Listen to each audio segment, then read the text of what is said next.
مرحبا بكم في قناة قصة من قلبي. اليوم قصة رعب. في طرف هادئ من المدينة كان هناك مبنى شاهق يطلق عليه الناس اسم الطاور. مبنى حجري ضخم لونه رمادي قاتم كأنه قطعة من زمن آخر. ظاهره عادي، لكن قصصه شيء آخر تماما. منذ 20 سنة اندلعت فيه حرائق غريبة، وانقطع عنه التيار الكهربائي لأسابيع، واختفى داخله أشخاص لم يعرف لهم أثر.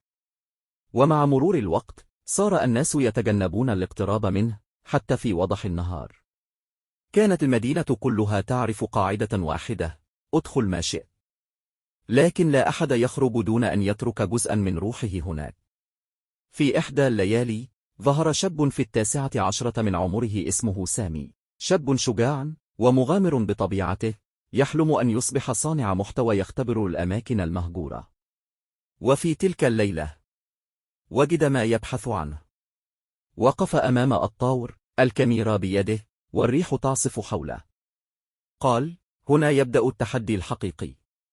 سأدخل هذا المبنى الذي يخاف منه الجميع، وسأكتشف الحقيقة، لكن ما لم يكن يعرفه سامي أن المبنى كان ينتظره.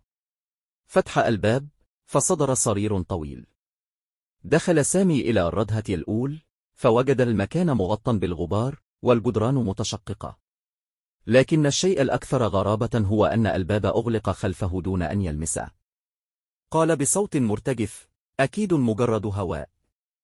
بدأ يتجول في الطابق الأول. كان المكان هادئا، هدوءا غير طبيعي. كل شيء ثابت إلا صوت خطوات بطيئة تأتي من بعيد ثم تختفي. توقف سامي وسأل: هل يوجد أحد؟ لم يجب أحد. شعر بأن أحدا يراقبه. اقترب من باب نصف مفتوح، وعندما لمسه سمع صوت أنين خافت. فتح الباب فوجد غرفة مظلمة، ضوء ضعيف من نافذة صغيرة. فجأة ظهرت يد باهتة، ثم عينان غريبتان، ثم اختفى كل شيء.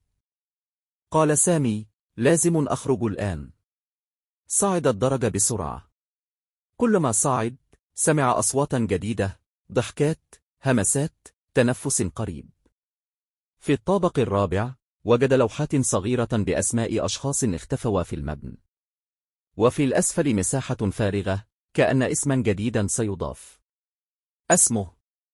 بدأ يصرخ: أرجوكم دلوني على المخرج، لكن الطاور كان يسمع ويبتسم. في الطابق السادس وجد بابا يخرج منه نور ضعيف. فتحه فوجد غرفة صغيرة فيها كرسي وهاتف قديم. رن الهاتف. أجاب سامي. جاءه صوت خافت: لم يكن يجب أن تأتي. قال: كيف أخرج؟ فجاءه صوت امرأة: الخروج ليس للجميع. ثم ضحكة قصيرة وانقطع الخط. أغلق الباب وحده. بدأت الغرفة تظلم. ظهر ظل طويل خلفه، يكبر ويكبر. فقد سامي وعيه. عندما استيقظ وجد نفسه خارج المبنى، لكن على الباب كانت لوحة جديدة تحمل اسمه: سامي آخر من دخل الطاور. أما الفيديو الذي صوره فلم يعثر عليه أحد. فالطور لا يختار ضحاياه عبثا. والسؤال الآن: من سيكون التالي؟ شرطة.